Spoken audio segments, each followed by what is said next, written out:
Hey guys, welcome back to the garage, and this is Restoration for Beginners reporting back in the garage finally after a little bit of a hiatus since my finger injury, but I have a cool little update. Look, I still have a fingernail. So I'm pretty happy about that. Even the orthopedic surgeon didn't know whether the nail would grow back or not after I shaved the top of his finger off with a disc sander. But he did mention that even if it does grow back, it's gonna look a little funky for a while, which he was absolutely correct on that one. Look. Normal finger, weird finger. Normal finger, funky finger.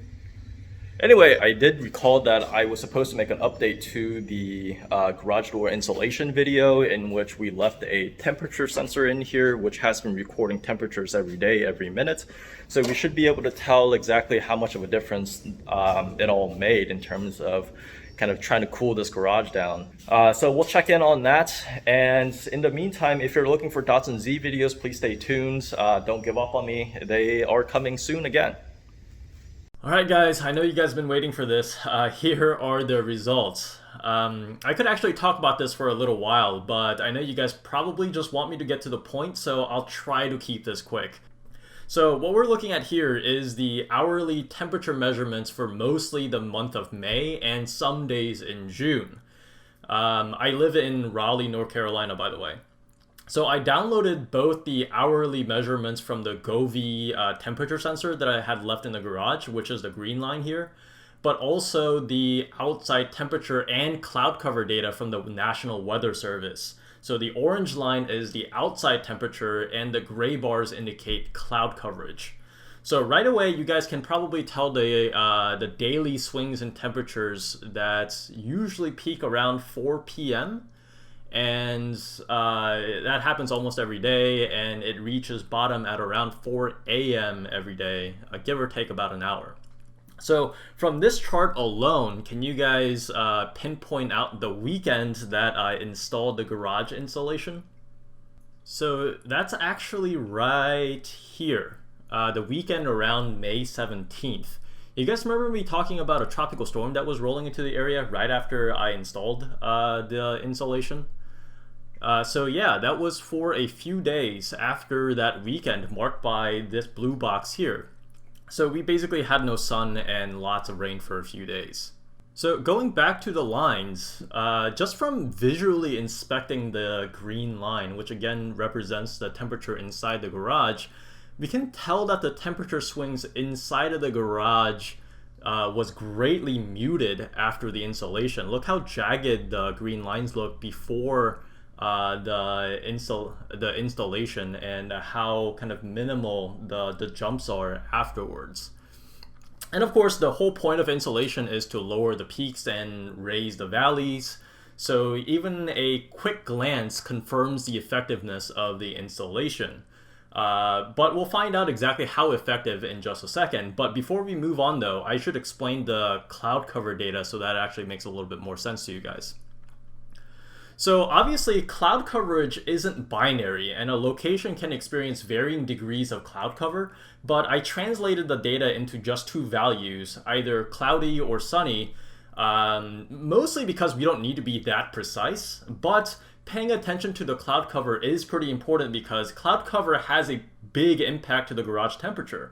I marked the particularly cloudy time periods in blue boxes here, and you can see that the garage temperature swings are much more muted during the really cloudy days. What this basically confirms is that direct sunlight hitting the garage doors has a lot to do with how hot or cool the garage becomes. So to take a closer look at the data, we need to identify two periods that have similar outside temperature swings and similar levels of cloud cover, which I have identified to be these two 3-day periods right here. So let's zoom in on those two boxes. So here you have two 3-day periods before and after the installation, and I think these periods are kind of pretty similar enough for our purposes. The after installation period on the right has slightly more dramatic outside temperature swings with a lower valley and a higher peak temperature. So you have 58 degrees to 88 degrees for min and max on the left-hand side, and 55 degrees to 90 degrees Fahrenheit min and max on the after installation period. but the cloud coverage is pretty similar, and this is the best we can do. So I think for our purposes, this is adequate. This isn't super scientific anyway. Now, if you actually take a look at what the garage temperature did in the green line did during those time periods, you can see that the insulation really does work. The garage temperature had less measurable variation with a 6 degree, actually let me flip this, with a 6 degree lower peak and a 4 degree higher valley. So I'm comparing 71 to 67 and 78 to 84. And I should note that I keep my townhome at 72 degrees all year long. So my AC or heating unit really isn't a significant factor.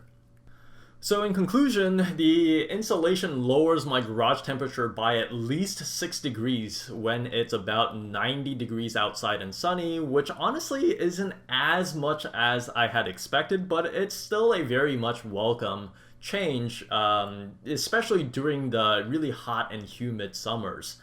I imagine the effect of the insulation is even more magnified during the hottest of the summer months. So we were looking at this in the month of May.